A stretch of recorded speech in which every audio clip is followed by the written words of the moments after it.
Next, we will have few examples, few applications of laws of flotation.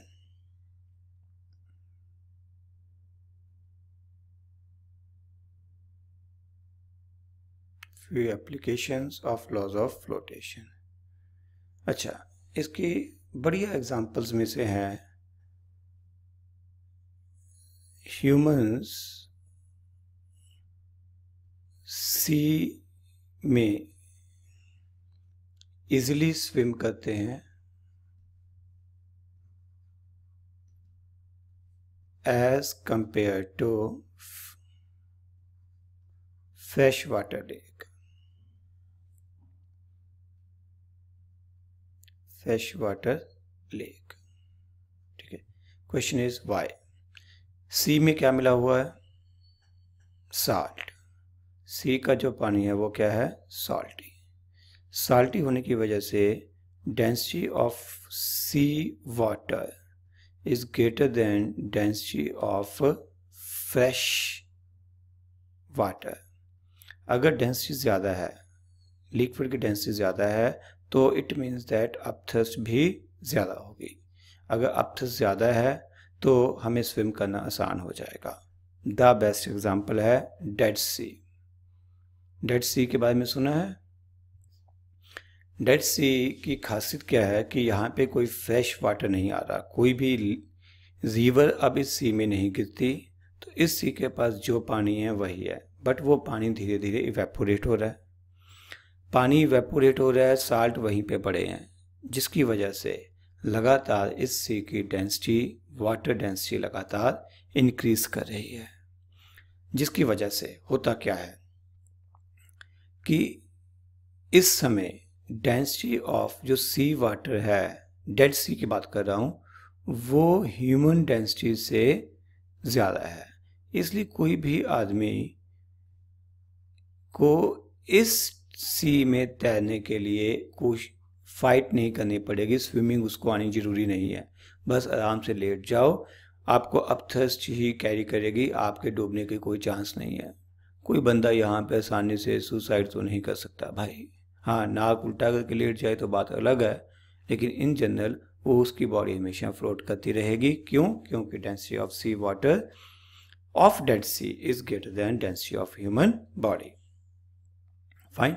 अच्छा, इसकी और बेहतरीन एग्जांपल्स हैं मेरे पास. अगर मैं बात करूं शिप्स की, शिप्स किसकी बनी हुई है? मेटल की.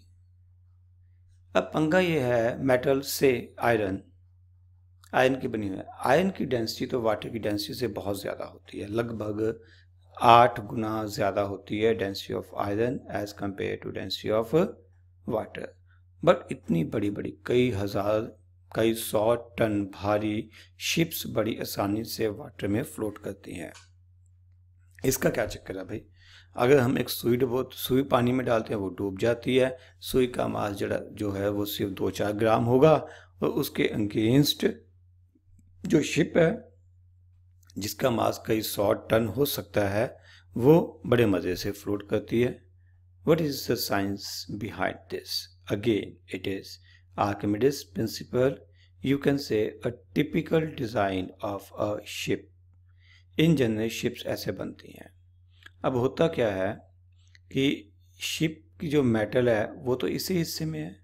ठीक है, बाकी कंस्ट्रक्शन भी होगी, बट फिलहाल समझने के लिए इसी हिस्से में शिप है.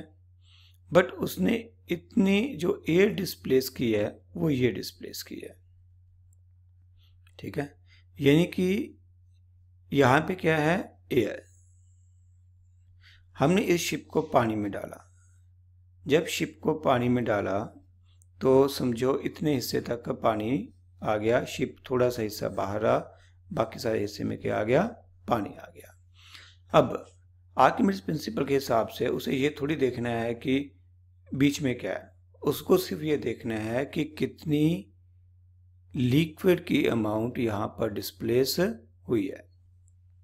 और अगर मैं लिक्विड की अमाउंट को कैलकुलेट करूँ तो इस केस में इतना हिस्सा जो है वो लिक्विड का डिस्प्लेस हो गया. यानी कि वैसे यहाँ पर पानी था, अब पानी की जगह यहाँ तो मेटल आ गई है या एयर आ गई है. आ गई है। फाइन। अब यहाँ पे एयर है, एयर की डेंसिटी बहुत कम है और इस जगह पे मेटल है जिसकी डेंसिटी वाटर के कंपैरिजन में काफ़ी ज़्यादा है। बट कुल मिलाकर ये जो वॉल्यूम डिस्प्लेस हो रहा है, वॉल्यूम ऑफ द लिक्विड यानी कि इस केस में से वाटर डिस्प्लेस हो रहा है, उसका मास इस शिप के मास से ज़्यादा होता है। यानी कि इस केस में जो weight of the liquid displaced है वो बराबर हो जाता है weight of the ship plus weight of the air displaced. ठीक है, इन दोनों के बराबर हो जाता है। पहले मैं थोड़ा बोल गया था ग्रेटर नहीं, क्योंकि इक्विलिब्रियम में है, ना तो शिप ऊपर जा रही है ना शिप नीचे आ रही है। इक्विलिब्रियम है तो दोनों का वेट बराबर होगा। शिप तब तक नीचे जाएगी जब तक कि ये दोनों वेट्स आपस में बराबर नहीं हो जाते। तो basic logic behind floating of A ship is air inside it. ठीक है, हाँ, अगर आप सीधे एक मेटल का टुकड़ा उठाओगे, जितना मर्जी छोटा जितना मर्जी बड़ा हो, बीच में कोई कैविटी ना हो, कोई एयर गैप ना हो, तब ये किसी भी हालात में स्विम नहीं कर सकती। ठीक है, एक अलग केस होता है सरफेस टेंशन का, वो अभी नहीं, अगले चैप्टर में जाके पढ़ेंगे, तब बात करेंगे। फाइन। चलिए, अब मेरे पास से 2 और एग्जांपल्स हैं यहाँ पर, सबमरीन्स एंड हॉट बैलून्स।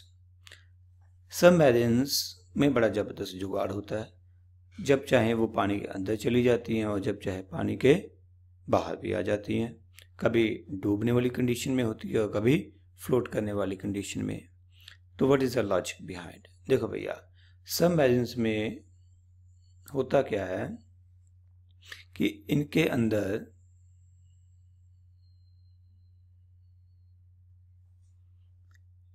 कुछ अरेंजमेंट्स रहते हैं जिसकी वजह से ये अपने अंदर पानी को अंदर पंप कर सकती हैं और जब चाहे बाहर निकाल सकती हैं।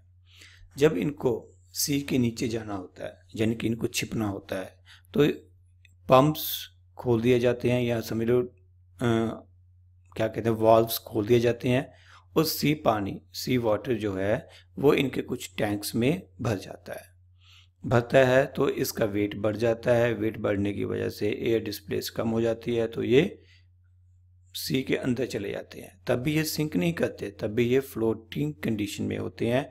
तब तक पानी भरा जाता है जब तक कि net weight of the submarine किसके बराबर नहीं हो जाता, weight of the water displaced by the submarine.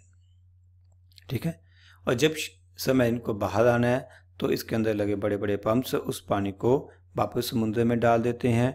अब सबमरीन का वेट कम हो जाता है, सबमरीन का वेट कम हो गया मीन्स इस केस में अपथ्रस्ट ज़्यादा है, W is less than upthrust, जिसकी वजह से नेट फोर्स किस तरफ लगेगी, ऊपर को लगेगी। ठीक है, और सबमरीन जो है वाटर सरफेस पे आ जाएगी। Same is the concept with hot balloons.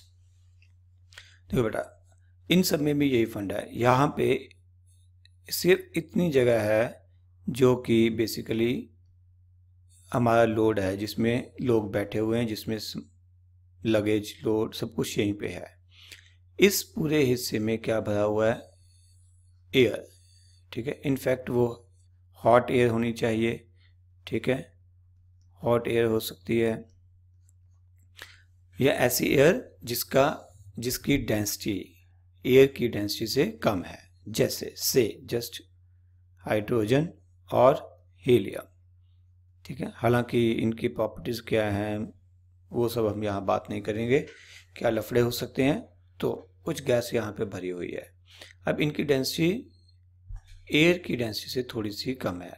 अब कुल मिला के होता क्या है कि इस एक्स्ट्रा एयर की वजह से जो weight of the total vessel या टोटल व्हीकल जो मर्जी कह लो, वो इक्वल हो जाती है अपथ्रस्ट के। मीन्स अब ये किस कंडीशन में आ जाती है, फ्लोटिंग कंडीशन में आ जाती है। ठीक है। तो दोनों जगह पर, चाहे हम तीनों जगह पे इनफैक्ट, चाहे हम शिप्स में बात करते हैं, चाहे हम सबमरीन्स में बात करते हैं, चाहे हम हॉट बैलून्स में बात करते हैं, इन सभी में basic principle is Archimedes principal.